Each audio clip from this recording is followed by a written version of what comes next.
Thanks a lot, Lee. If anybody asks for my autograph, they also have to ask for Aja Kennedy's autograph, who will be coming after Professor Penlow's autograph. And I hope somewhere here, Peter Cherchak, who's also on the Boston Indicators team and played a really key role in a lot of the analysis we did. This is the second year that Boston Indicators has produced the core metrics section of the report card. And I just want to note what a pleasure it's been working more closely with Sony and Helen at the Foundation's housing team. And not just on these annual reports, but a bunch of other housing-related research we've been doing, including an important report we released last week with Amy Dane called Exclusionary by Design. I know there's some people here and on the Zoom today who also joined that Zoom event last week. Know that when you're leaving today in the lobby, there's going to be print copies both of this report card and of that report for you to pick up when you go. So here's an outline of the 7 subsections we have in the core metrics of the report card this year. I'll do the first 3 and then pass it to Aja to do the rest, and then she'll pass it to Professor Penlow to go through the special topic research on community land trusts. So let's get right into it. We like to start the report card with a look at the people and families who are living in the region, because that's why we build housing in the first place.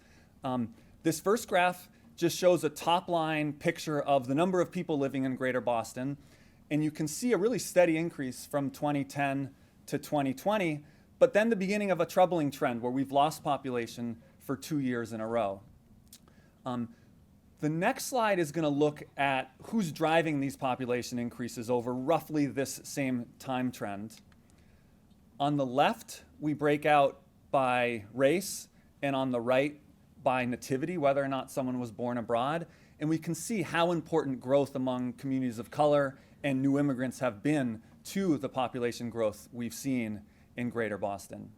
One of the other important trends over the last several years has been the increasing loss of longstanding residents of Greater Boston to other parts of the United States. So the next few slides, and I apologize, I'm doing a lot of these pretty quickly. There's a lot more in the report, but we're trying to squeeze in a lot here. So this looks at some of the net migration patterns behind that data. So let me just orient your eye. The green line at the top is the net effect of moves from Greater Boston to other parts of the world. The blue line at the bottom is the same thing, but it's Greater Boston to other parts of the United States. And the red line is the net effect of both of those. And you can see for many years, international migration was pretty fully offsetting the loss of population to other parts of the country. But that's not happening anymore for the last few, as domestic outmigration has really accelerated. So let's look just a little bit more at that domestic outmigration story. This compares just those entering Greater Boston with those leaving, and you can see a widening of that gap in recent years. There's obviously a lot that's going to be behind a big picture like this, but there's no doubt one of the key factors is the rising cost of housing, pushing families to consider moving elsewhere to be able to make their family budgets work better. We also wanted to look at if there were any particular subgroups that were driving these patterns more than others. So in the next slide, we break it out by low, middle, and high income groups. And you can see a really similar story across the board, where there's been an acceleration of all different income groups on net leaving Greater Boston for other parts of the country. And then something very similar when you break out by educational attainment. This is one of the real challenges we face as a region going forward. So that's a really quick picture of who's living here, how that's changing over time. Let's shift into some of the core housing data now. I'm going to show data on market rate housing supply here. Know that in the report card, we've got a bunch of important data also on the supply of subsidized housing as well. For people coming here, and Lee kind of said a version of this too, there's not going to be a big surprise in this data. We know that there's a long-standing housing shortage that's been a persistent multi-decade problem in our region. But I thought before showing some of the latest data, I'd highlight 3 key themes that are especially squeezing supply today. So one is the long-standing issue of local municipalities using their zoning codes to ban all forms of diverse housing options, townhomes, triple-deckers, small apartment buildings. In large swaths of Greater Boston, those homes are literally illegal to be building, and that's an issue that is with us to today. Much more recently, rising materials costs, rising interest rates have really increase the cost of construction, and there's an increasing number of projects, especially large multifamily projects, that have been permitted to move forward, but where construction hasn't actually started because of these rising costs on the construction side. And then third, at the household level, rising mortgage interest rates have served to sort of freeze the housing market. Many longer-standing homeowners who might have locked in a much lower interest rate are much less likely to consider selling their home and looking for another one right now. So there are many fewer homes from the existing stock going up for resale right now. So a couple quick slides just to provide evidence for this. First, we're going to go way back and look at annual housing permits statewide all the way back to 1960. Shout out to the data team at the Mass Housing Partnership who shared this back-end data with us. I'll highlight two findings from this. One is if you look on the right-hand side, you do see a little bit of an increase in new housing permits over the last decade, which is important and good news, but it's just those increases are really small in the context of what we used to be doing. Back in the late 1970s, 1980s, we were permitting far more housing statewide, and frankly, that was at a time when there was less demand to live in Massachusetts than there is today. So what does all this mean in terms of the ability of people to find homes if they're looking today? This graph looks at rental vacancy rates in Greater Boston compared to the 10 other largest metro areas in the country. And you can see as of 2022, we have the very lowest rental vacancy rate among these competitor regions, far below a healthy level for a functioning housing market. A very similar picture on homeowner vacancy rates. And a third manifestation of this that I'll note is we also are seeing reduced public housing vacancy rates. It used to be that far more units in public housing would open up year in and year out as some families earned more income and looked to rent or to buy a home on the private market. But as the private market is further and further out of reach, it's locking more families in place in public housing units, and people spend a longer time on their wait list to access public housing. So what's all this mean in terms of prices? When we released the report card last year, there was a strong sense that we might be on the precipice of a housing market correction. Mortgage interest rates had more than doubled in a year. The broader economy was slowing and many people were predicting a recession. And while no one was rooting for a recession, there was a sense that this could at least be a period where renters get some relief. Maybe families who've been looking to buy a home for the first time might see some reduced prices in the for sale market. And unfortunately, that really hasn't happened this year at all. This graph looks at annual percent change in typical rents and typical home values back about 8 years or so. And you can see both lines above zero for almost all of this time frame. The purple line is rents at the height of the pandemic. We did see a little bit of a decrease in rents in Greater Boston, but then a quick acceleration after that. A little maybe sort of good news in the last year or so where the rate of increase has declined. But again, these are still above zero, which means we're still seeing price increases on top of prior price increases. The report card has a lot more specific data on these levels. I'll just tease a few right now. This looks at median sale prices statewide over the last few years. This looks at median rents, again, comparing Boston to other large metro areas in the country, third highest in the nation as of this past August. There's way too much in here to digest right now, but this is just a teaser that we also have data, for instance, at the neighborhood level on prevailing rents. There's some Boston neighborhoods now where at the middle of the distribution, rents are approaching $4,000 a month. So a really tough picture on the prices side. With that, let me pass the baton off to Aja.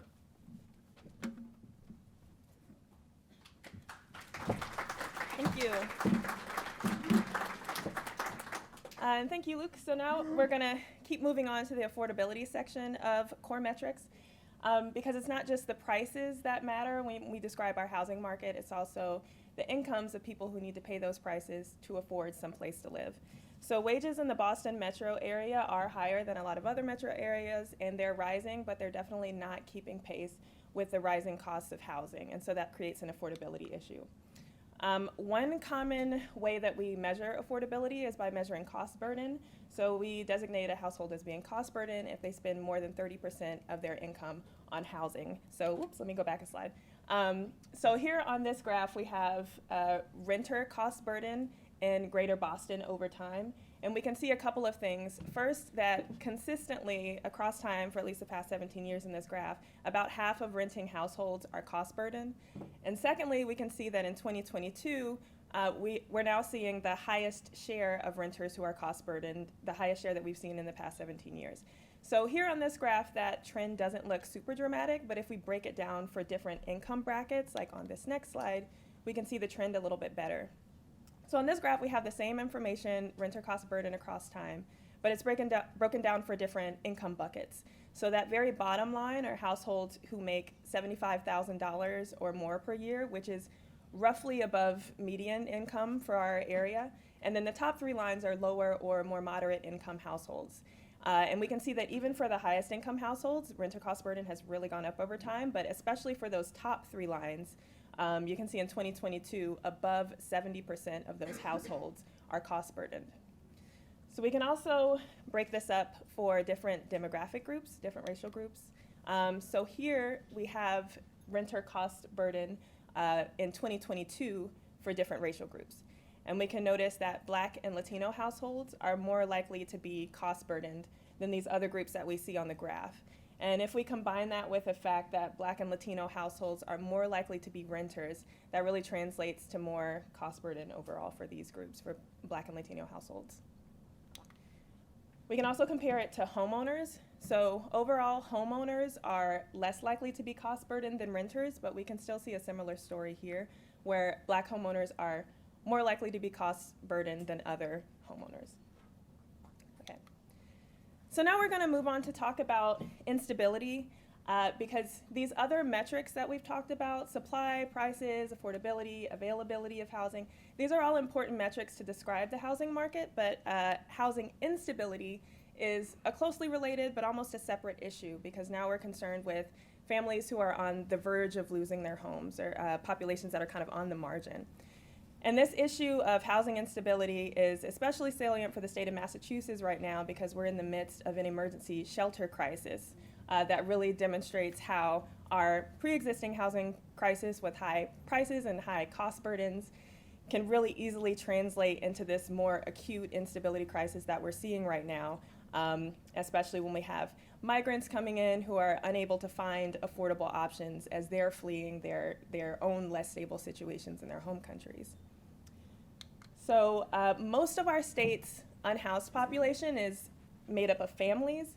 And so one way we might try and measure instability in our area is just by counting the number of families in the emergency shelter system.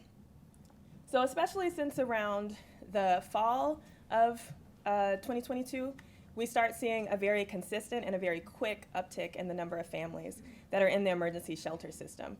So as of the time that we made this graph and sent it off to the graphic designer, we were at about 5,000 families.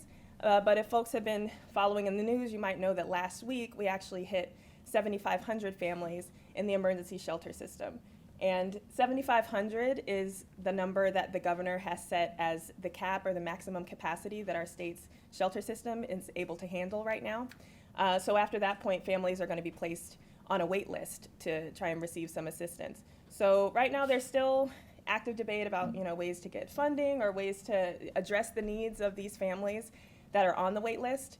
But again, this is just kind of demonstrating that our pre-existing housing crisis has kind of set the stage for something like this to happen very quickly.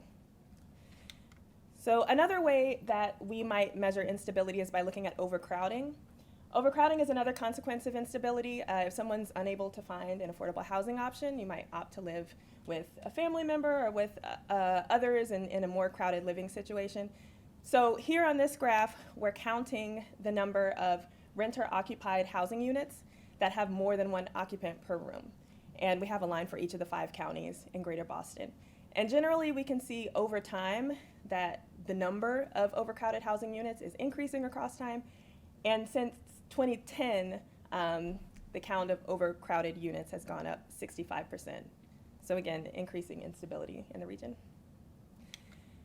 Okay, so the last section we're going to talk about for core metrics is our state policy roundup section, and this is a new section that we added for this year's report card, and we decided to add it for a couple of reasons. First, every year we present statistics that kind of describe how bad our housing crisis is in this state, but we also wanted an opportunity to highlight some possible policy solutions. We also noticed that overall in the state of Massachusetts, we haven't done as much at the state level at scale to seriously address this crisis, and we've noticed that there are some other states who have made some steps forward to address their housing crisis. Like, for example, our neighbors in Vermont, in June of this year, they effectively eliminated single-family zoning. They're allowing duplexes in places where single-family residences can be built and allowing 3 and 4plexes in places that already have water and sewer. So that's just one example of another state. There are some others in the report card. But I'll just highlight a couple of state-level policies in Massachusetts that are taking steps to address the crisis that I'm sure a lot of folks in this room will be familiar with. So the first one I'm going to mention is MBTA communities. And this is a policy that requires that municipalities served by MBTA allow for more dense multifamily zoning around transit stops. And now the municipalities are currently in the process of redrawing their new districts, and at the end of this year, there'll be the first round of deadlines for some of those communities to submit their plans to the state to get approved under this new law. So that's quickly upcoming. And then the second one I'll quickly mention is the Housing Bond Bill, which the Housing Bond Bill is approved every 5 years. It funds a lot of important housing initiatives. This iteration of the Housing Bond Bill was definitely anxiously awaited by a lot of housing advocates and policy experts. And the governor submitted her proposal for this iteration of the Housing Bond Bill last month. And it's ambitious for a couple of reasons. First, it includes about twice as much funding as the previous version of the Housing Bond Bill. And secondly, it includes some different policy proposals like legalizing accessory dwelling units statewide, and it also includes a transfer fee option for municipalities. So it'll be interesting to see how this bill moves forward through the legislature and to see all the advocacy that I'm sure will surround different aspects of the proposals in this bill. So that's it for core metrics, and I'll move along to Penlo, who's going to talk about community land trusts.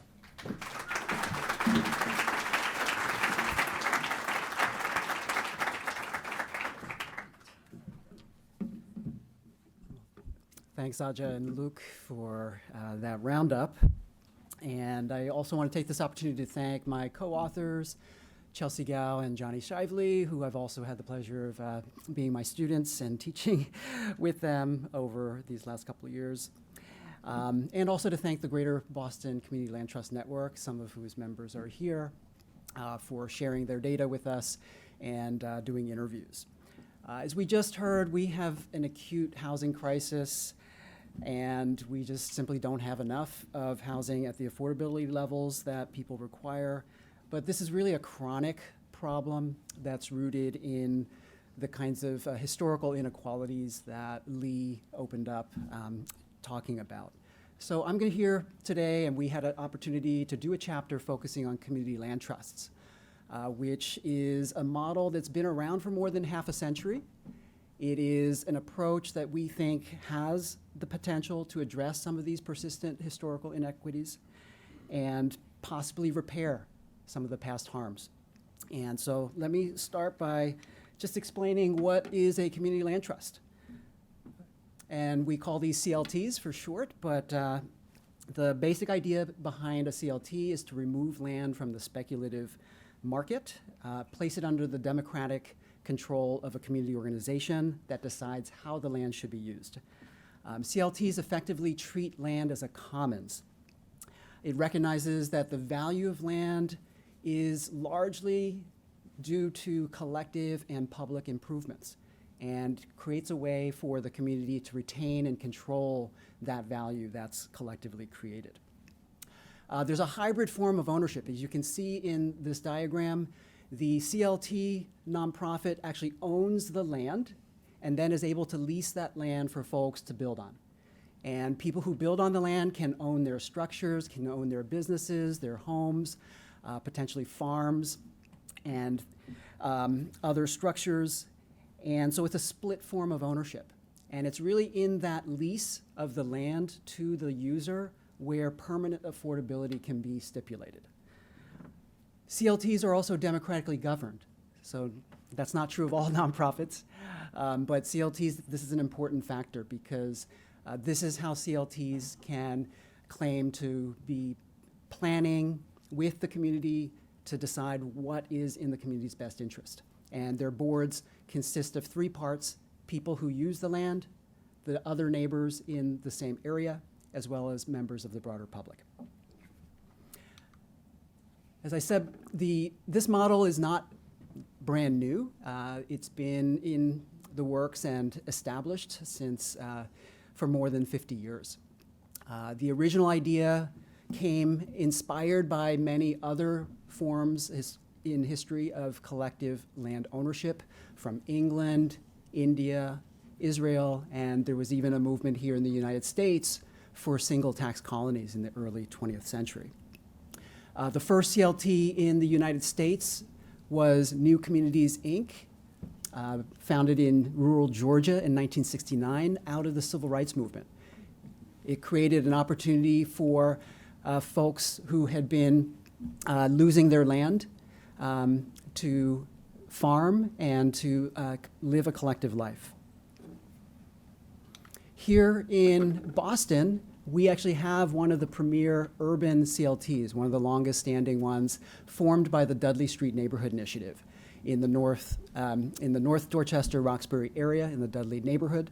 You can see in the top right, in the mid-'80s when DSNI was formed, this was a very disinvested area, lots of vacant land due to folks leaving the area, in some cases burning down their homes so they could leave.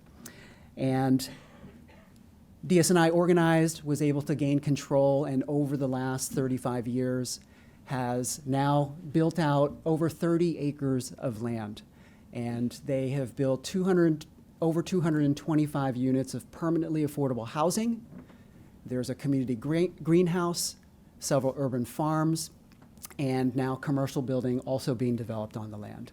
And in the bottom right, you see that same land now revitalized.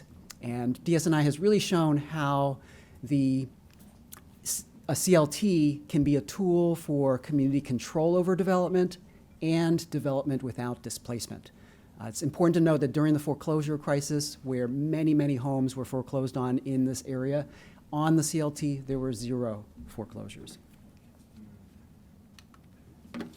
All right, there are a number of benefits of CLTs, and we're only going to dive into some of them here. You can read about the others in the report. And we're going to illustrate some of these benefits through the stories of 3 homeowners on DSNI's land trust. This is Evelyn Correa, who's also the president of the CLT board, and she had an opportunity to stay in the neighborhood, paying a cost that she otherwise wouldn't have been able to afford, a market rate home. And what I really love about her interview with us was she said, this is more than just a house. I can walk to shops, a farmer's market, and to my job. I can be part of the community and help others. I can pass this house down to my children. And because I don't have a high mortgage, I don't have to struggle financially, and I can help my mother and take my coworkers out to lunch sometimes.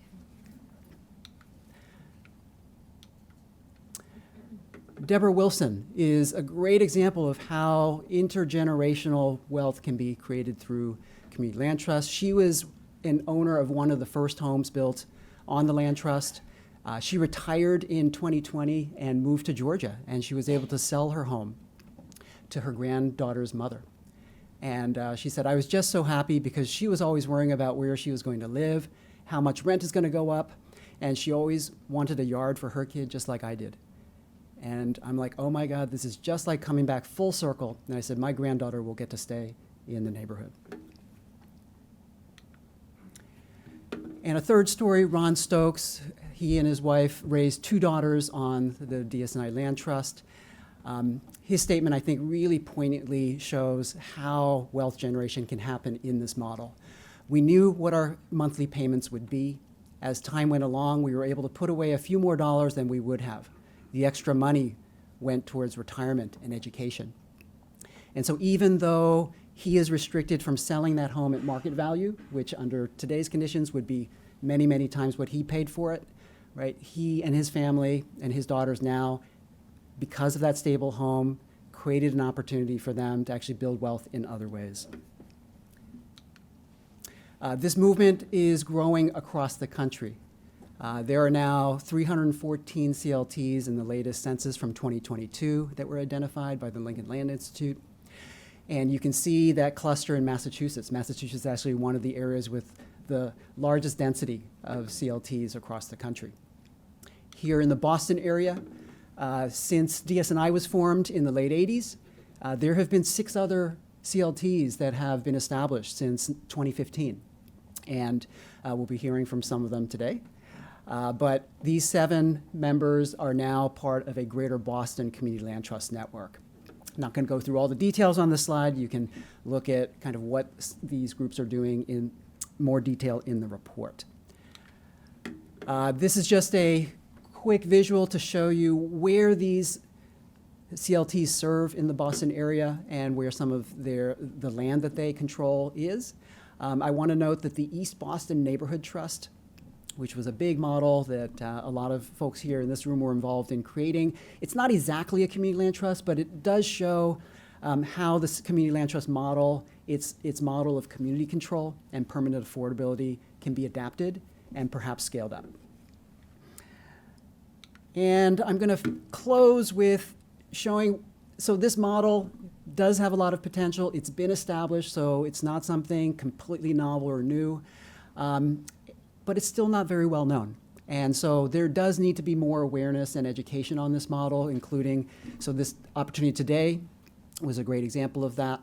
And I want to note that we need to be shifting our narratives around how we're talking about wealth and ownership, from more individual ways of looking at that to more collective and community forms of ownership and wealth. Even though the model is still at a small scale, we do think that there's a lot of communities, many communities that want to do this model. We need to provide the infrastructure, the funding for operations and startup to support more community land trusts to be established. And we need the partnership of government. So instead of public-private partnerships, we need public commons partnerships that CLTs represent. Finally, there do need to be more resources for housing affordability, as Aja mentioned. And in fact, right now, there's State House hearing on rent control and things like that. All of those things that increase affordability are going to help the CLT movement. But there are also many specific things that should be done to help support this form of land ownership and affordable housing, including preference in public land disposition, providing more funding for acquisition and preservation. In fact, City of Boston did dedicate $2 million a couple of years ago, and the network is now launching a CLT loan fund out of those funds. And many, many more investment and financing options that could be explored, from impact investments to payment in lieu of taxes, community benefits agreements, and mortgage types that are available to folks who do not have a Social Security number. All right, so I'm going to stop with that and just say thanks for all of your attention, and really look forward to the panel.